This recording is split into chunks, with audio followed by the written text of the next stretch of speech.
Welcome back, everybody. This Week in America, online, thisweekinamerica.us. Thank you for spending some time with us during the program today. Back with us, an old friend, a frequent guest, Robert Maxxim, born in Cuba, moved to the U.S., grew up in California. Now, after studying music, science, and religion, he devoted his life to writing about sleep time visits to other worlds, alien craft encounters, highlighting life's true virtues and purpose.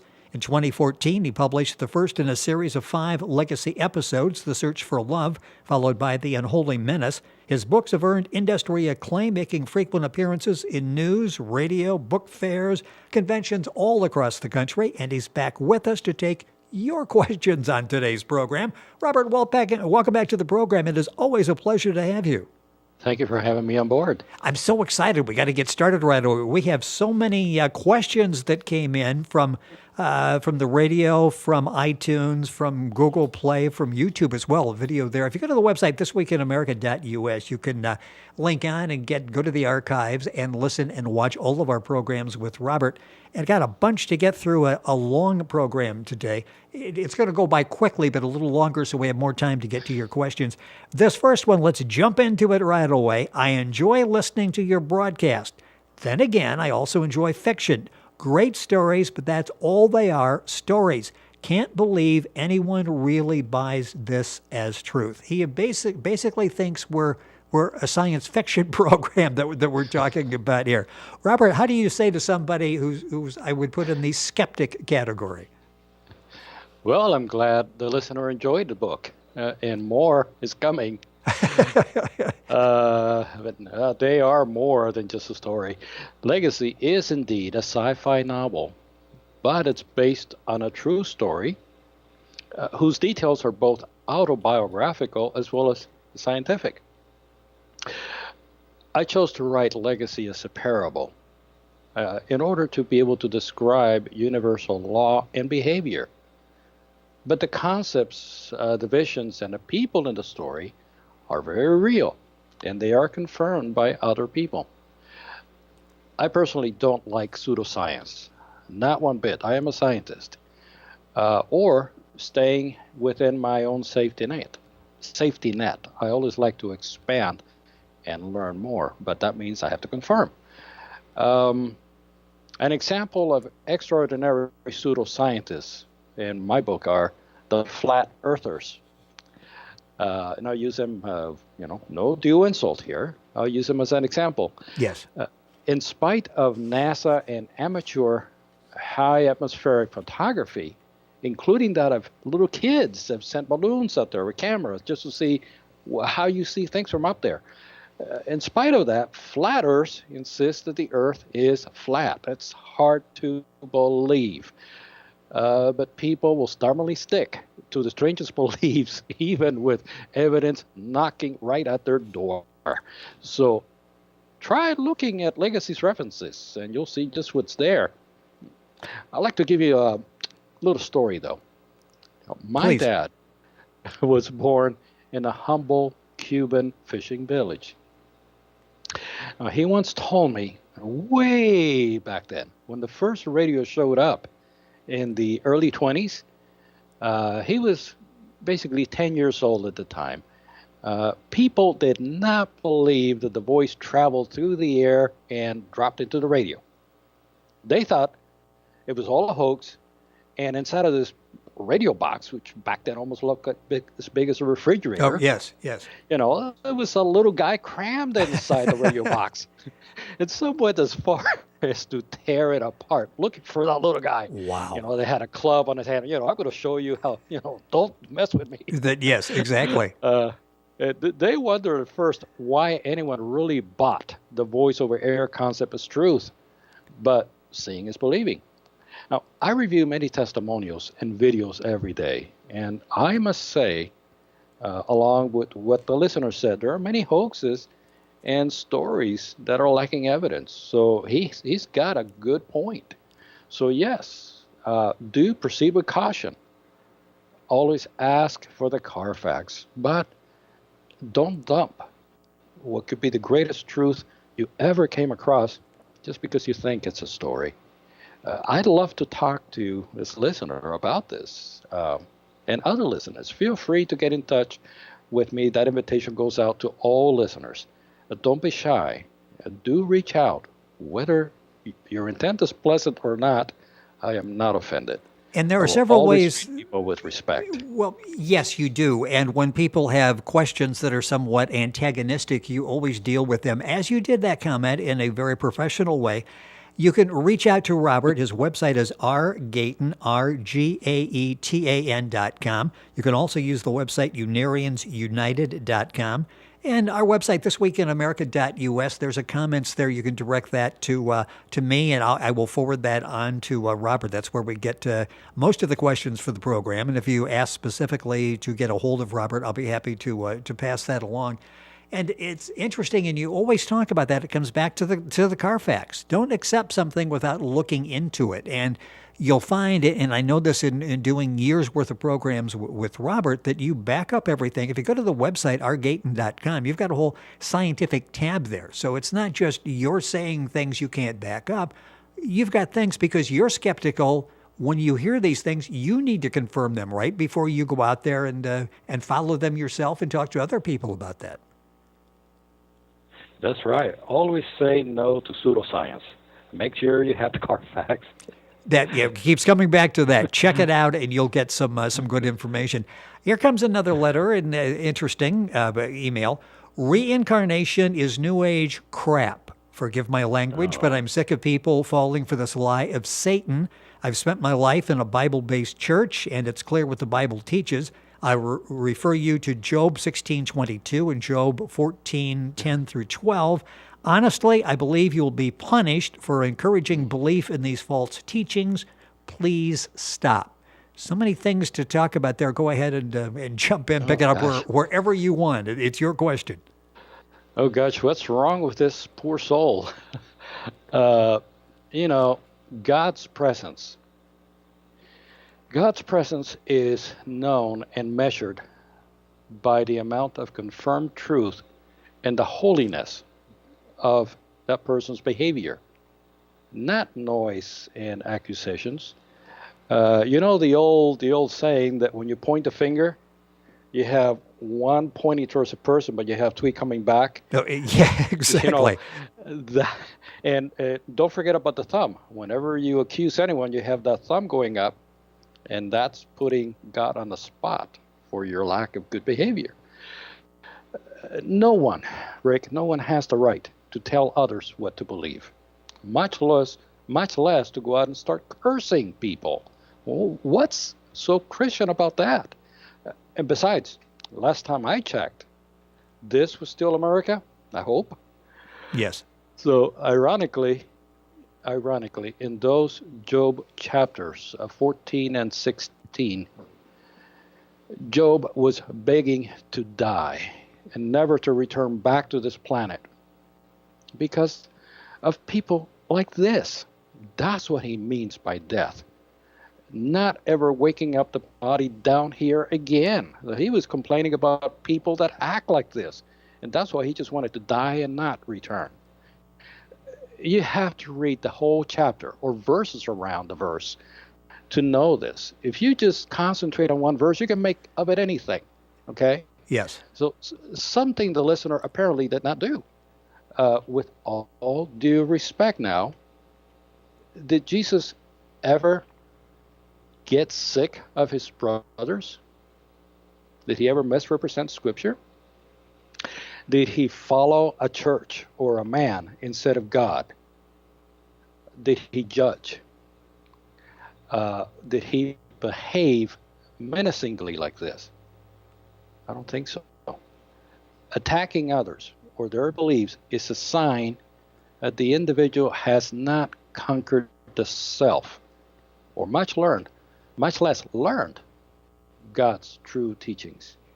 Apparently, in this person's mind, there is Satan, and this is the work of Satan, the work of the devil, and we all will be punished for falling to the work of the devil.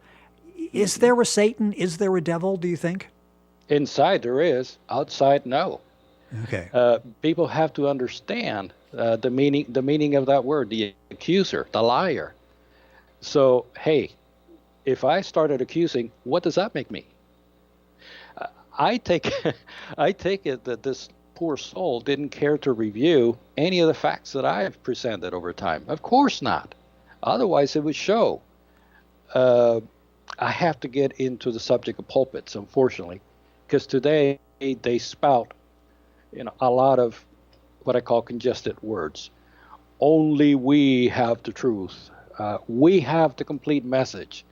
Following us is following God. Go out and convert people so you can go to heaven. Repent and don't go to hell. Come on. How can you change yourself, much less others, if you don't know what God's true law and his true laws are? Unfortunately, these pulpits use God's words to fill pews, not to bring God to people's hearts. And it shows. Did Jesus ever do any of this? No, he did not. He was a very loving soul, and he accepted everyone as they were. Otherwise, that would be ego. Matter of fact, read Matthew 28:20. Okay? That's the commandment to go out and preach. Right. What it's talking about is to observe his commandments. It says it right there. Observe my commandments. And what are his commandments? Love your neighbor as yourself. Love God with all your heart, soul, and mind, and everything you got. Behave godly and know that God is within. What part of those commandments just went wrong with his soul's question? I'll leave it as homework. But I want to cover a little bit of background here. First of all, reincarnation is recorded worldwide as far back as the beginnings of time. It's not New Age. It's not. Second, it was Emperor Julian who wiped reincarnation off the map. And his order is still going on to this date, 1,500 years later. Third, let's look at Christian founders, including 2 generations from the Apostle Mark himself, supported reincarnation. Jesus supported reincarnation. The Essenes, the Pharisees, tons of Near East religions, European tribes all the way up to England and Scotland and Norway, Asians, Africans, Native American beliefs, and most of them wiped out by Julian's mandates. Fourth point, hate, fear, and brute force are tools that are forbidden by God, but accepted by, that person you mentioned a while ago, Satan? Yes. So you got to tell me who you're with, and I'll tell you who you are. Fifth, Job abhors in those chapters any nagging, accusatory people that try to hurt others instead of cleaning up their own souls. And he calls it by a specific Hebrew word, which is tameh. Tameh means false or foul religion. So I don't think I need to take any of that further. I don't mean to insult anyone, but again, you have to check out the original. What does tameh mean? It's not talking about people. It's talking about what the people that were nagging him believed in, which was false. It was against God. Now, also consider, now talking about a dead body and the spirit going to heaven or whatever. Look, atoms are not solid particles at all. The body is not physical, but it's spiritual. So what and where could you possibly be at if not in spirit already? So think about it. Stop thinking in earth physical terms, and that way you will come to understand what God really means when he mentions the word soul. Also, I double dare the listener. I triple, quadruple dare him or her. I'm sorry. I quintuply dare the listener to go stand in a synagogue in front of the same people that wrote the Old Testament, especially Job, and read it in the original language and try making the statement to them. It's going to get torn up. Interesting. So it comes back to, and that was a powerful explanation. And one of the things I think I take out of there is don't start with the conclusion and then pick and choose scripture to try to verify that conclusion that you've come to. Look at scripture in totality. Don't pick and choose, and then arrive at a conclusion, which is obviously what you've done. And you have to dig in really into the meaning of each word, like tame, for example. Really, Rick, shame on anyone that makes their illiteracy problems and sinful problems that of others, disregarding God's law or the art of self-objectivity. And then they try to steamroll people with fear, hate, and their own sin. That's not how God operates. But that's the way Job's foul religion does. That's exactly what he was complaining about. And it's ironic that this is what we hear from the question. Yeah, that they're using those words to take the opposite, obviously, of the intention. Our guest on the program is Robert Maxxim. That's Maxxim. The book series is called Legacy. You can find information, of course, at Amazon on that. You can link on directly to that link, and then Robert's website by going to oursthisweekinamerica.us. Robert is rgaetan, GAETAN.com. Taking questions from viewers, and we encourage yours. Just get a hold of us through our respective websites, and we'll be happy to get to those eventually on the air. Not sure when because we have so many. Here's another one interesting. I use drugs to have visions. What's wrong with getting a little help or learning by trying? Their visions are self-induced, pharmaceutically induced, I guess you would say. Okay, so where did a flask make an improvement over your own spirit? Interesting perspective, yes. Yes. I say this. If you feel you must try, then it's because you don't know. And if you know, then you know you must not try.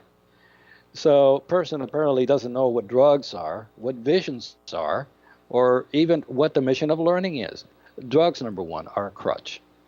You don't need them. Just train your mind instead. Drugs are really an escape mechanism. And they close the door on your higher self and promote lower pleasure centers, inviting lower forms of thought into your mind, hurting the body and inflating the ego. Oh, look, I just had a vision of lights and what have you. How do you know that was really a vision and not something going awkward in your own consciousness? Yes, exactly. Or some sort of an astral force coming in and doing what astrals do. Only the higher self can provide you answers and visions. Drugs violate your conditioning from in between lives.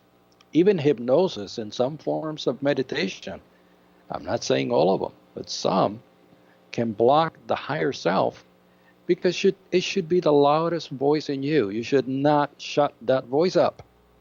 If it isn't the loudest voice, then go figure out what is controlling you. That means you're not the boss. The higher self is the boss.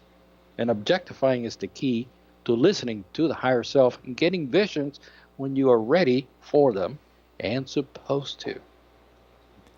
Good answer, and we do appreciate the question, even if the answer may not be the one you want. We do appreciate your question and do keep them coming in. New question: if we're saved by faith, not deeds, what role does reincarnation play in salvation, if any? Good question. Great question. It's one of my favorites. The problem here starts with the word faith, and I'm glad the question started with the word faith. Greek faith means saved without really knowing, trying, in many ways clueless to infinity around you. You don't have to know much.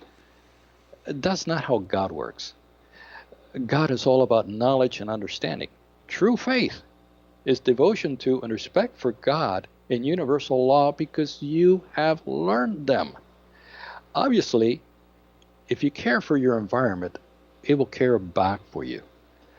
Thus, if you care for laws, they will serve you by the laws of regeneration.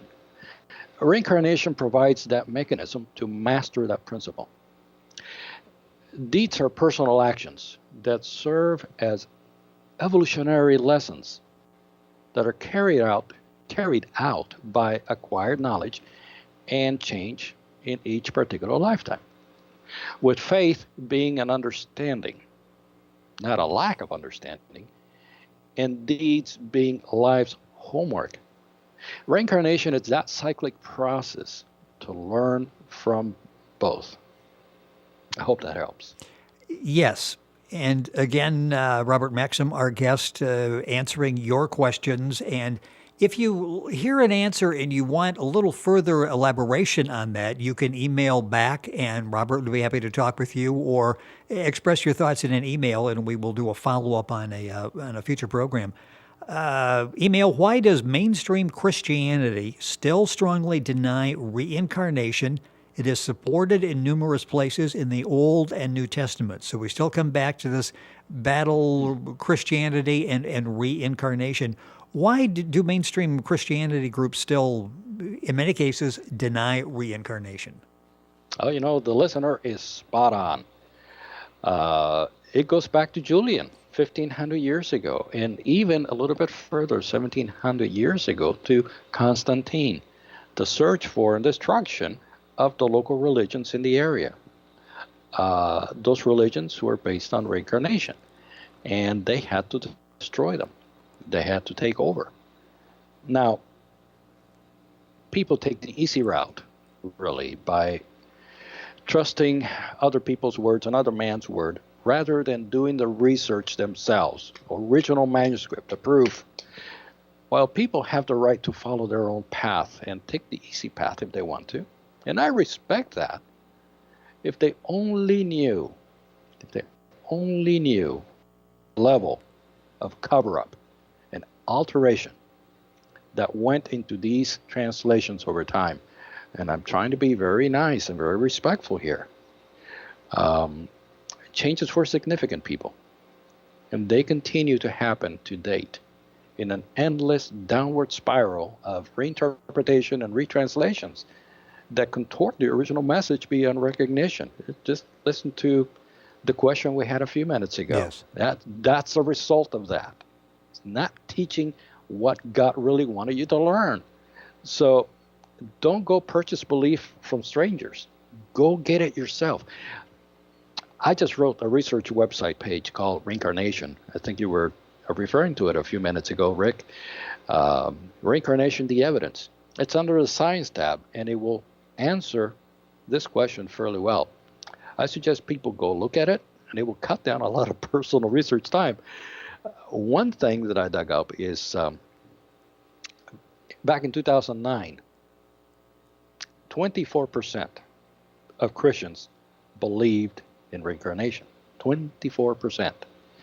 In 1981, when the audit was done, 31% of Catholics, just Catholics themselves, did. Now, the Unity Church and other churches teach reincarnation. Constantine wanted a state religion, and reincarnation just had to go. Justinian drove the final nail into reincarnation, starting a chain reaction that killed and burnt countless people and documents all the way to America. Millions of Native Americans were killed in America alone, folks. And how many more in Europe? Think about the Crusades against Islam. Think about the Inquisition. St. Jerome and Eusebius were witnesses, and they write it. They were witnesses to manuscript rewording. Read about that. Aimed to change the original teachings of Jesus. Is that shocking?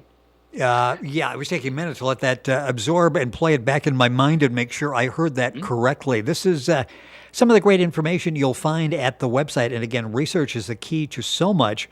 Robert's website is rgaetan, GAETAN.com. You go to our website, thisweekinamerica.us, and it has a science tab there, which tells you something about the depth of research and knowledge that Robert puts into what we talk about on these programs.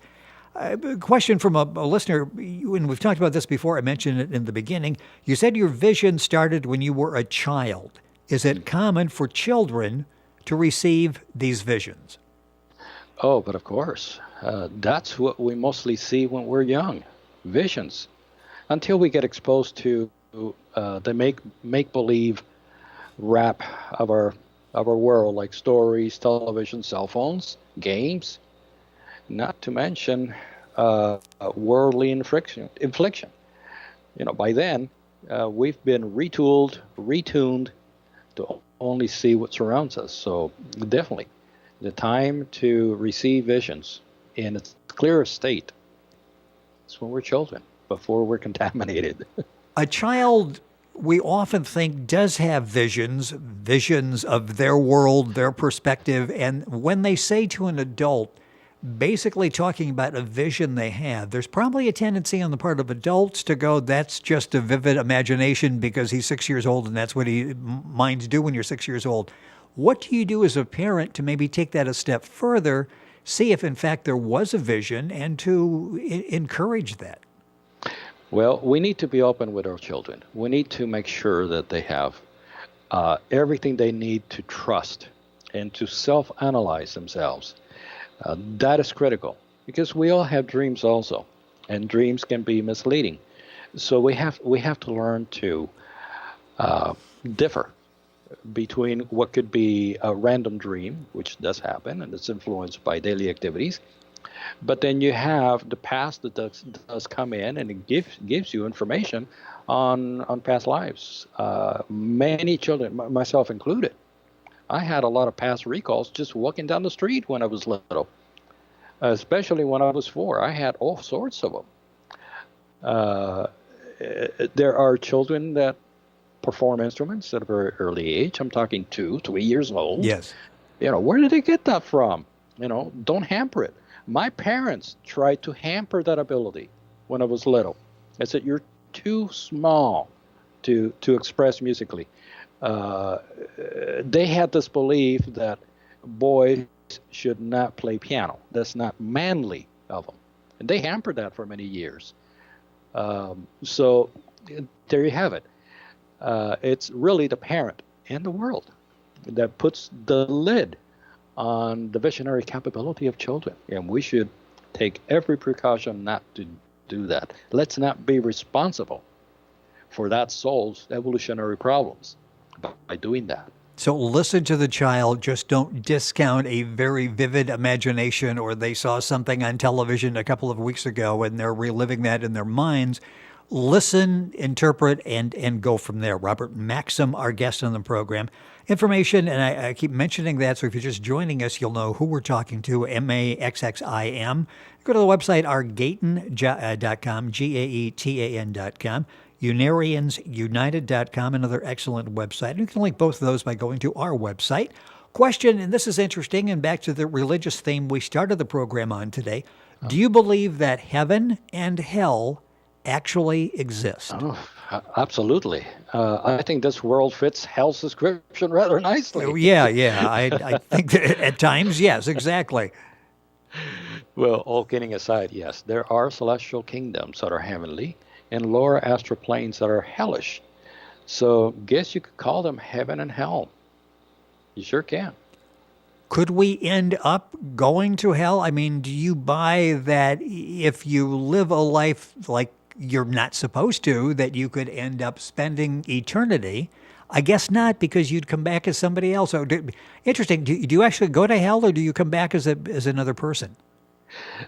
We all go where our mind takes us.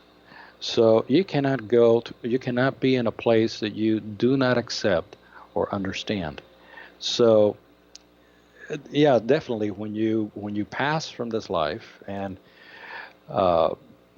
depending on where your interests are, you could end up in an astral plane that is lower than this world, or you could end up consciously in another part of the universe. You could be in a higher astral plane, trying to be progressive. So it's up to you.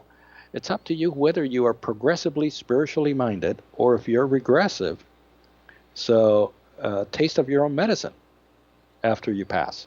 Absolutely. So is there a specific place with flames and really, really hot called hell that you will go to? Or is hell just sort of like a generic term for a lower lifestyle? In spiritual dimensions, your universe is what your mind conceives. Okay. So if you conceive flames, if you conceive lava, or all this stuff, if that's what you conceive, that's what you could have. I have had experiences where I have been in the higher astral planes, and I have seen things, and when I have been called to attention that there's something else there, and I attune to it, then I see it. So the mind in these astral locations attune to or observe or are conscious of certain things based on what they're able to conceive and what they have in their mind. So the mind is creative. So you can end up creating your own hell very easily just because that's what you think. The power of the mind. Exactly. New question, separate question. Is there a God or other supreme being? Infinite creative intelligence is a very difficult thing to conceive for us. But that's what we call God. I have come to know that God is not a man or some sort of a Zeus-like being, but all things seen, unseen, conceived, unconceived, infinite and impossible to describe. Since God is energy, and I and my thoughts are energy, aren't I composed of God? God expresses through me in every atom, pulse, and thought. So what part of me is not God? We should give that some thought. We like to think that God is out there. It's separate from me. He created this stuff, left it alone.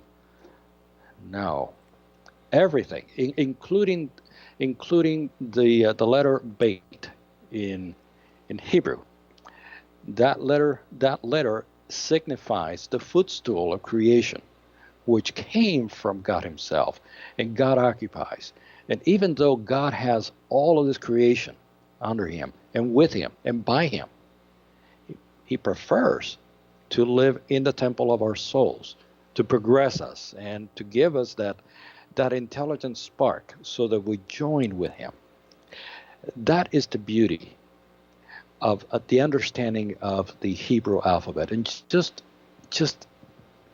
reading and understanding the Hebrew alphabet gives us such a wonderful outlook of what God's teachings are. It's just phenomenal, beautiful to understand that. I don't mean to oversimplify this, but we had a guest, a lady who's written a book on being a disciple. And the basis of what she was saying, and I'm going to try to paraphrase it here, is we're missing out by not going back to that Hebrew, that Jewish base that you were talking about. It's all there, and we've lost that, as she's calling it, Westernization of religion. Yes. That's a broad concept that I'm throwing out there, but is there validity to that, do you feel? There is so much beauty in the word, in the inspiration that moved these ancient writers, which has been lost to date. There's a lot of truth in what they wrote and how they wrote it. But, gosh, Rick, there's so much lost. It's really saddening to think that people oversee that they don't want to look at it. It's the real writing. It's the real word.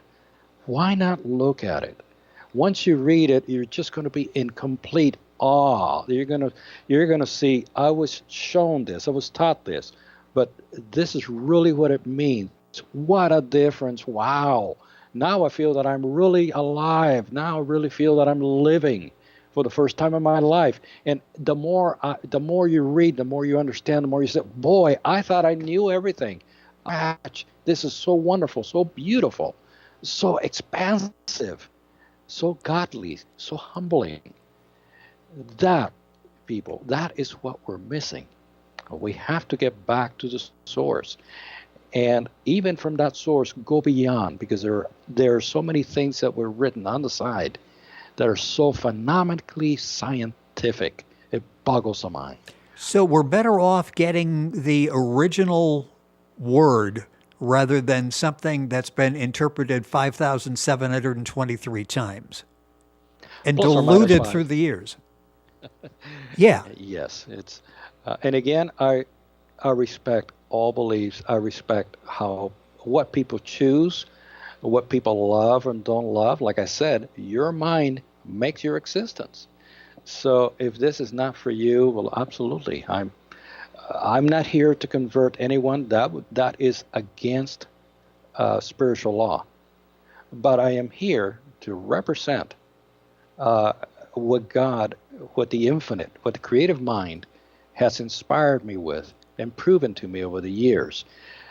It was no accident, Rick, that I saw the things that I did. I needed a push, because if anybody was thick-minded, you're listening to him. And I've had to change. I've been humbled, Rick, so many times. And I guess what really helped me was my introduction to music. I'm a very inspirational person. I love music. When I am playing the piano, sometimes I cry. I'm very sentimental. So when I see God expressing to nature in his laws working in the heart, it can't help but feel that sensitivity, feel that emotion of just what love is. It's such a wonderful creation, such a loving creation. I still have no idea what God is, but what little I am able to see, it makes me fall in love with all of creation, with him, with everyone around me, and that's why I cannot be insulted, because I live constantly in love with love itself.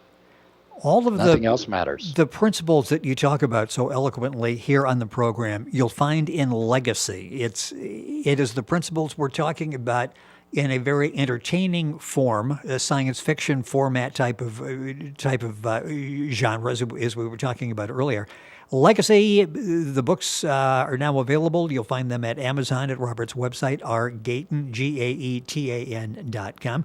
Time moving quickly. Get a couple more questions in here. This one is interesting, and I've thought of this as we've discussed this.